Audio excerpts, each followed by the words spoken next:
Vin Velasquez? Was that you?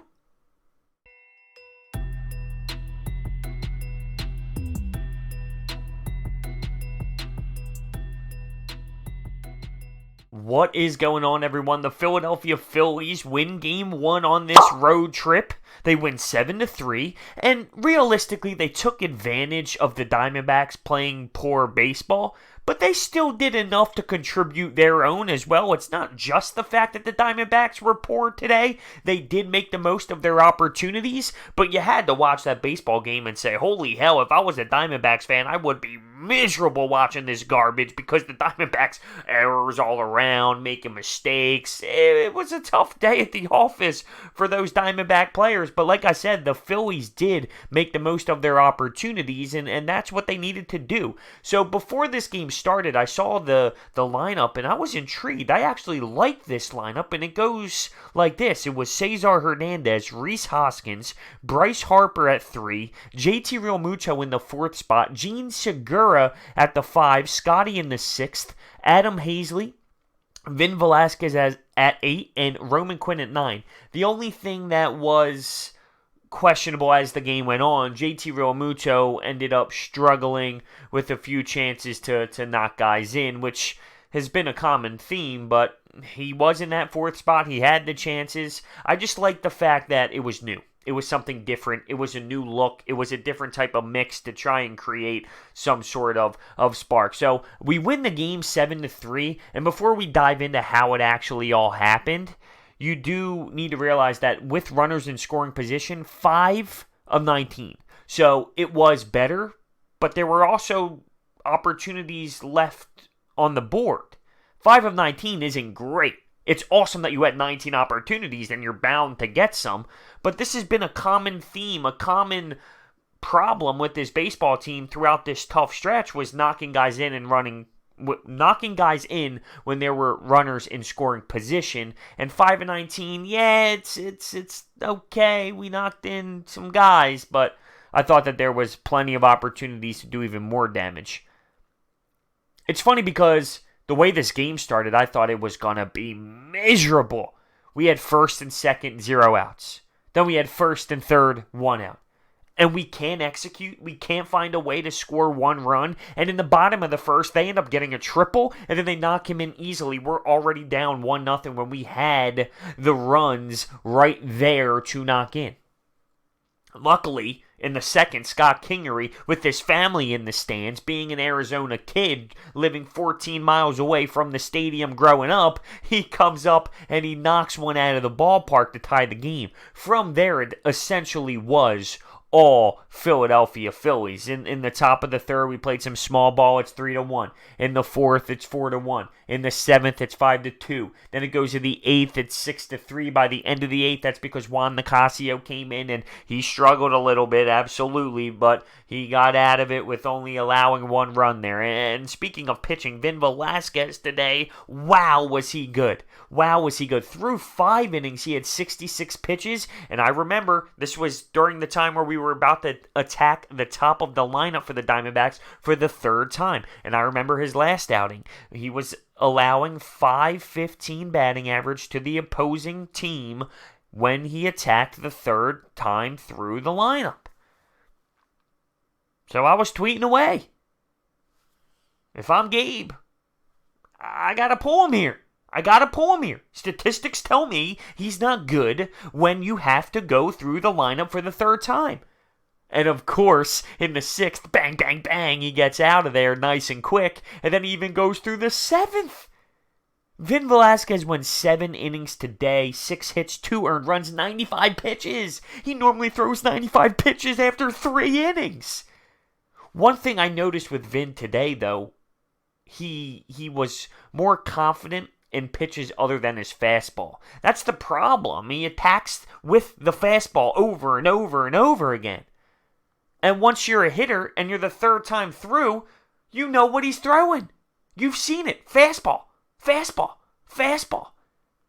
But today I thought he did a great job of using other pitches, having them guessing a little bit more than they're used to when Vin Velasquez was on the mound. And he was very solid. I mean, he hasn't made it through 7 innings in his career very often. So this was big, and maybe that diving catch in left field, maybe the gun from left field gave him some confidence. But he looked good today. And realistically, it's not like his last few outings have been horrendous, but he just struggles to get through 5. And that's a problem. And I would have pulled him today after 66 pitches through 5, just because I know how he is.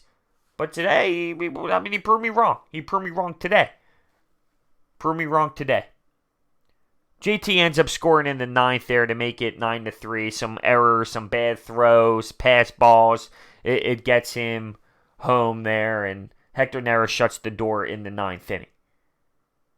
We had 13 hits. 13 hits and multiple guys with 2-hit days. A lot of guys, actually. Cesar Hernandez, Bryce Harper, Gene Segura, Scott Kingery, who was fantastic and really squaring up the baseball today, and that 1 home run, first pitch. He's aggressive with the first pitch, and that's very successful for him.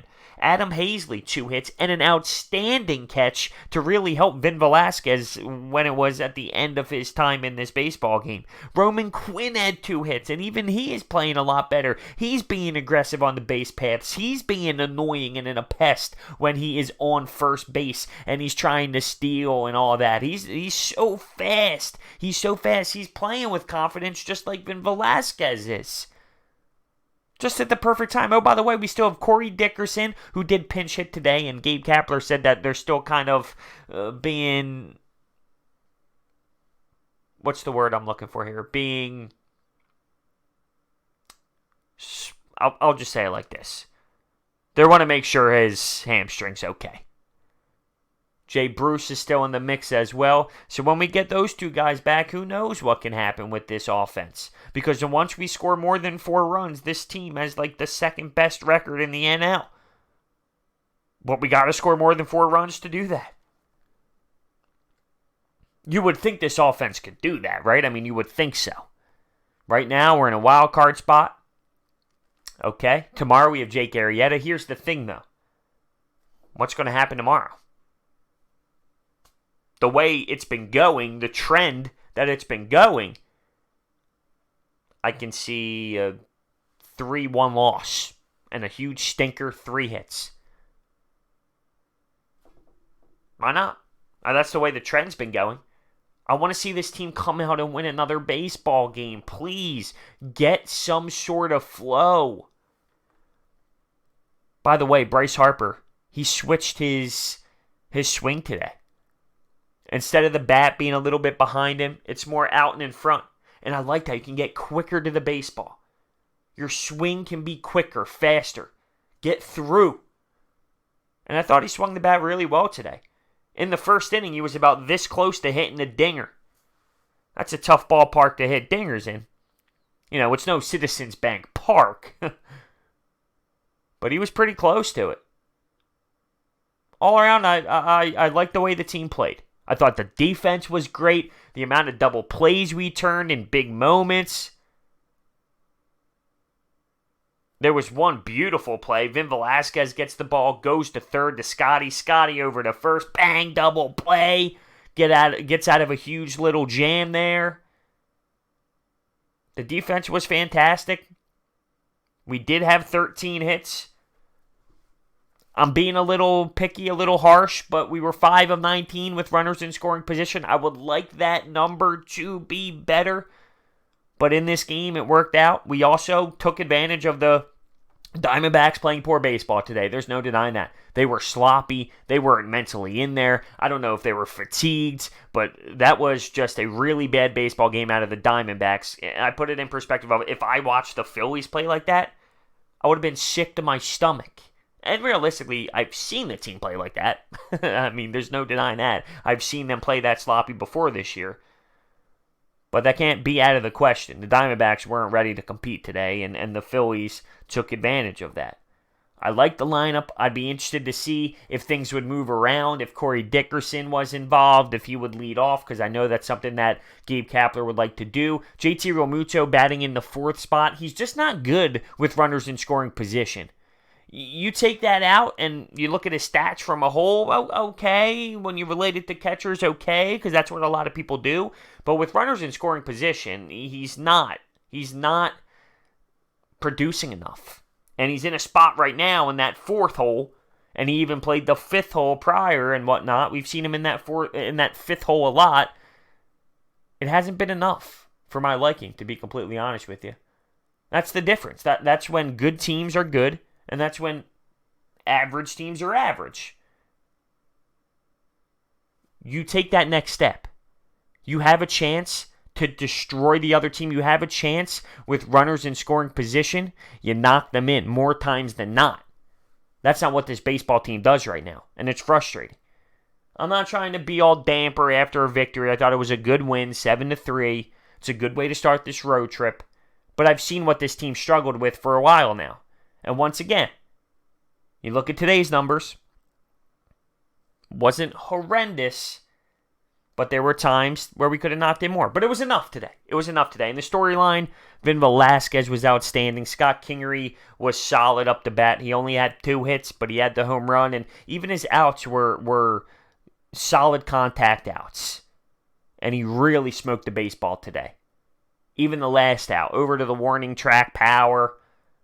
You had the center fielder make a nice over-the-shoulder catch. But he was really smooth with his stroke today. And this is what I like out of Scott Kingery. I like when he's hitting towards this part of the lineup. 6th, 7th. I think he thrives there. Less pressure. You don't got to worry about leading off and walking and finding ways to get on base. No, you can attack. You can attack. And that's when Scott Kingery thrives the most. With that being said, I want to hear your thoughts down below on this game. Thank you guys so much for watching, and I will see you next time.